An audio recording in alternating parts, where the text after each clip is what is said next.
मित्रों, इस वीडियो में जैसा कि मैंने पिछले वीडियो में बताया, मैं आपको भगवान के अस्तित्व का वैज्ञानिक आधार क्या है वह बताऊंगा।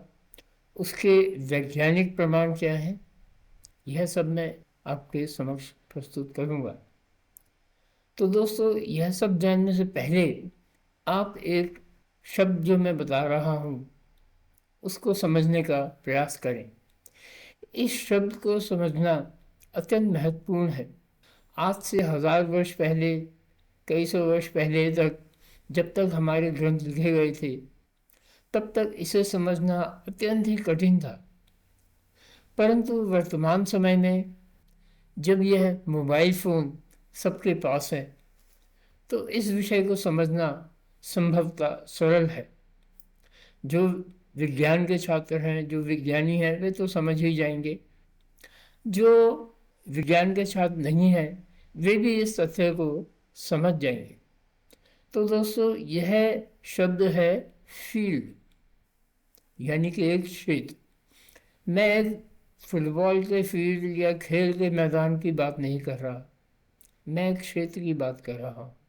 वह क्षेत्र क्या है?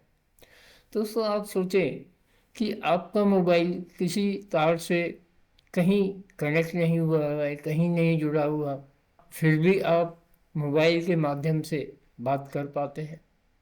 तो वह किस लिए है? क्योंकि आपका मोबाइल फ़ोन एक टावर से जुड़ा है। वो कैसे जुड़ा है? तो दोस्तों, आपका मोबाइल फ़ोन एक इलेक्ट्रोमैग्नेटिक फील्ड, यानी कि एक विद्युत चुंबकीय क्षेत्र के माध्यम से टावर से जुड़ा रहता है। इसी प्रकार जो आप AM FM रेडियो में गाने सुनते हैं, वे भी एक FM टावर से जुड़े रहते हैं।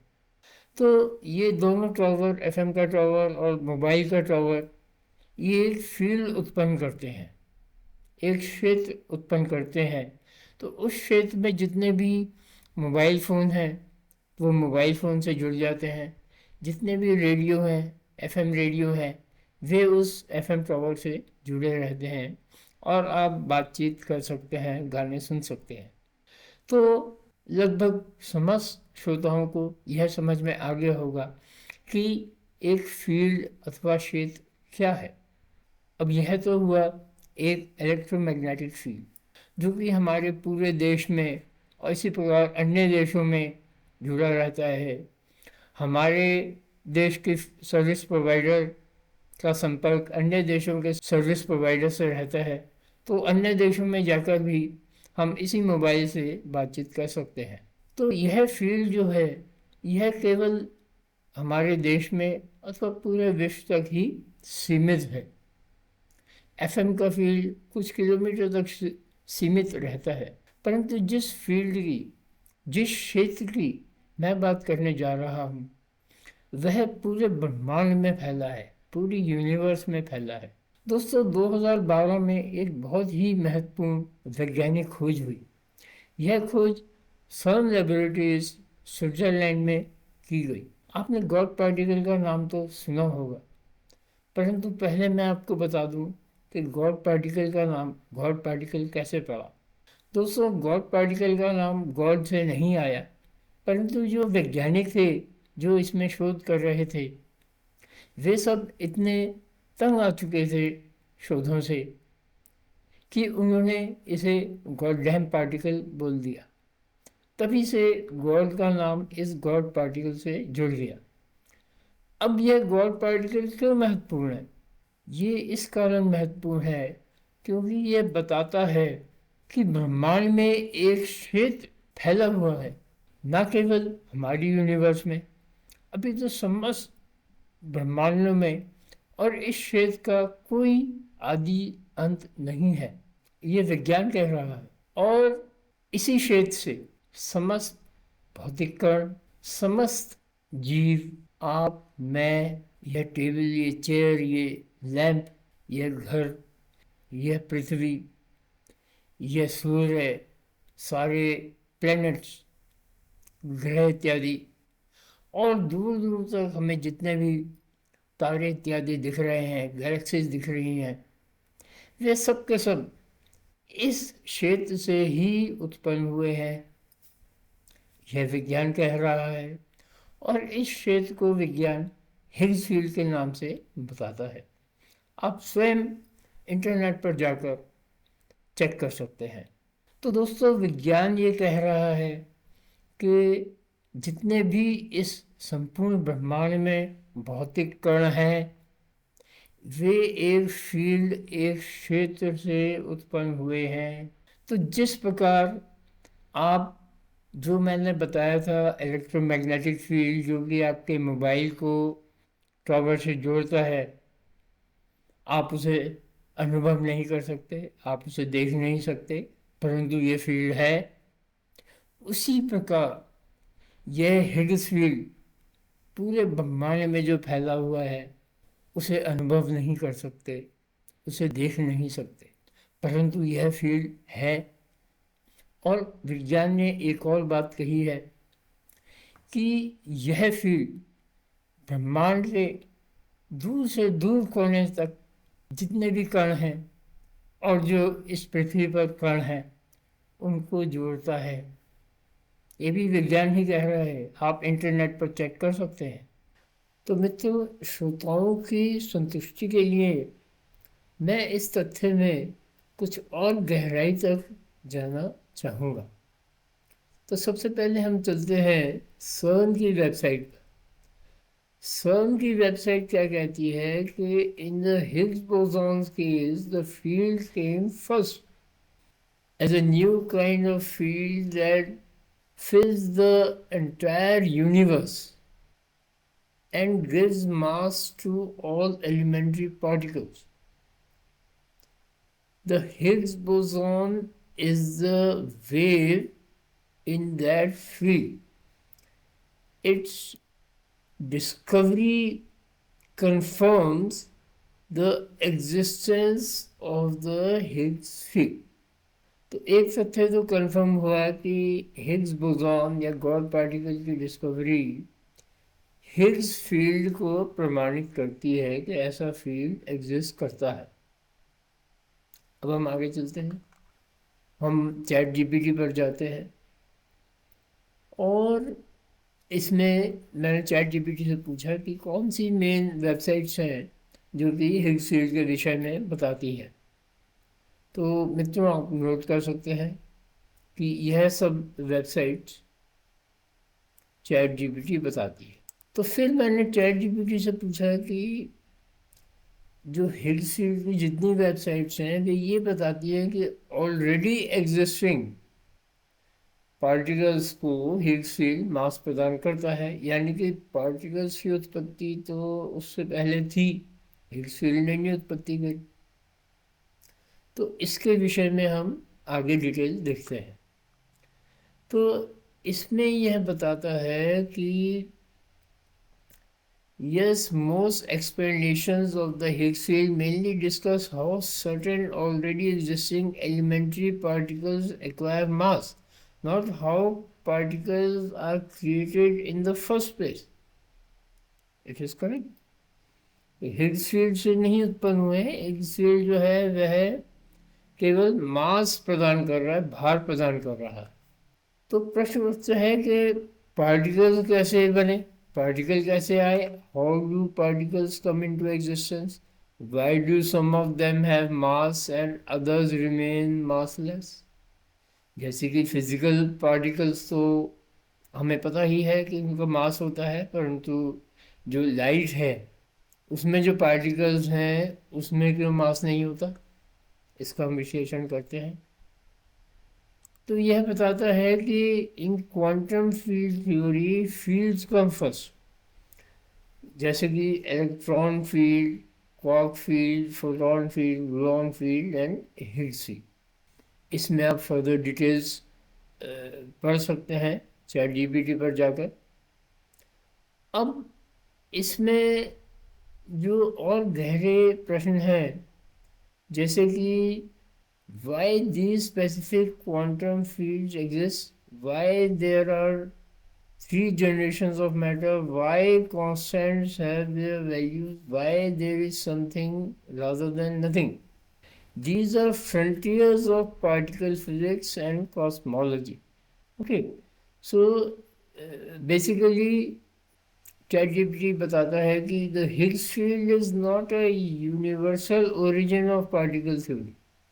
It is mechanism within the standard model of particle physics that explains why some elementary particles have inertial mass. Now अब हम इसमें और गहराई से जाते हैं और इसमें देखते हैं कि अर्लीस्ट मूवमेंट सृष्टि के सृजन में क्या थी। वो फिजिक्स, आधुनिक विज्ञान बताता है, भौतिकी विज्ञान बताता है कि वह जब टाइम 10⁻⁻43 सेकेंड्स था, ये प्लांक ईरा कहलाता है, जिसे कि आप स्टडी कर सकते हैं। Before that current theories quantum mechanics का ग्रेविटी आर इनकम्प्लीट। इससे पहले का कुछ नहीं पता क्वांटम मैकेनिक्स में क्या है।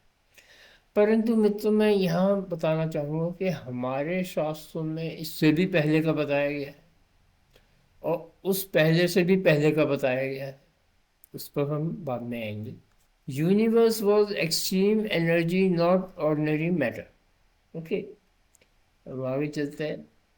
Inflation, possible early expansion phase. Okay, अब आरंभ में एक ईरा था, एक समय था जब पार्टिकल ही पार्टिकल थे, जैसे कि quarks, anti quarks, gluons, electrons, positrons, neutrinos and photons.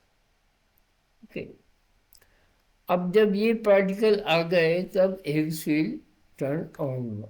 Okay, तो W bosons got mass, Z bosons got mass, quarks got mass, electrons got mass।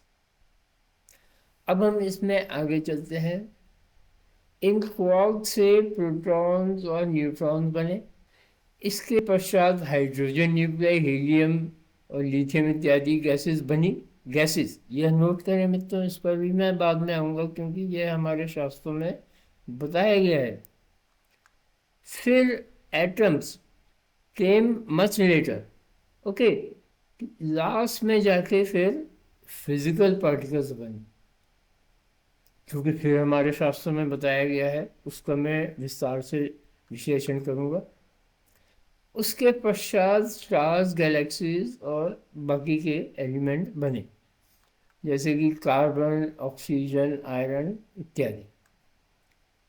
अभी भी काफ़ी कुछ अज्ञात है आधुनिक विज्ञान द्वारा। वह क्या है कि प्लैंक टाइम जो 10⁻⁻43 मैंने बताया था, उससे पहले क्या था, और what cause inflation, why matter beat antimatter, why these fields and laws exist इत्यादि। तो आधुनिक विज्ञान को यह नहीं पता, परंतु हमारे शास्त्रों में यह सब दिया गया है। इस पर भी मैं आगे विश्लेषण करूँगा।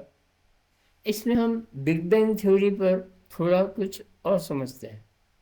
तो इसमें आप फर्दर स्टडी कर सकते हैं, जिसमें कि मैं अभी नहीं जाना चाहूँगा, परंतु इसका कंक्लूजन क्या निकलता है उस पर मैं आता हूँ। ये बैलेंस समरी ये बताती है कि modern cosmology is highly successful physics but not a complete origin theory. Okay, so मित्रों, जहाँ तक इंटरनेट है आप इतनी गहराई तक जा सकते हैं और इससे भी आगे आप सर्च कर सकते हैं। वर्तमान के युग में यह सब संभव है। इस संपूर्ण चर्चा का सार ये है कि हिग्स फील्ड से भी पहले फील्ड्स तो थे, जैसा कि ChatGPT बता रहा है कि Higgs field creates mass is only one chapter. The larger story is fields exist। तो यह समझना आवश्यक है कि यह फील्ड पहले से ही थे और उन्हीं से ये जो बेसिक पार्टिकल हैं वे उत्पन्न हुए। तो अब ये हमारे हिंदुओं के लिए क्यों महत्वपूर्ण है? दोस्तों, यह हम हिंदुओं के लिए बहुत महत्वपूर्ण है क्योंकि हमारे ग्रंथ भी यह बताते हैं कि संपूर्ण कण, इस पृथ्वी पर एक एक कण जो है वह एक क्षेत्र से उत्पन्न हुआ है, वह एक फील्ड से उत्पन्न हुआ है और इस फील्ड को अनेकों प्रकार से अनेकों ग्रंथों में ब्रह्म बताया गया है। हाँ दोस्तों, जो हमारे ग्रंथों में ब्रह्म बताया गया है उन ग्रंथों में यही बताया है कि समस्त भौतिक कण, आप, मैं, हर चीज़ जो हम खा रहे हैं, जिन कणों से ये भवन बना है, जिन कणों से जो जो चीज़ आप देख सकते हैं, भौतिक कण, वे ब्रह्म से ही उत्पन्न हुए हैं, ये हमारे ग्रंथ बताते हैं। और मित्रों, सबसे महत्वपूर्ण तथ्य यह है कि इसी ब्रह्म को हमारे ग्रंथों में परम पिता परमेश्वर बताया गया है, भगवान बताया गया है।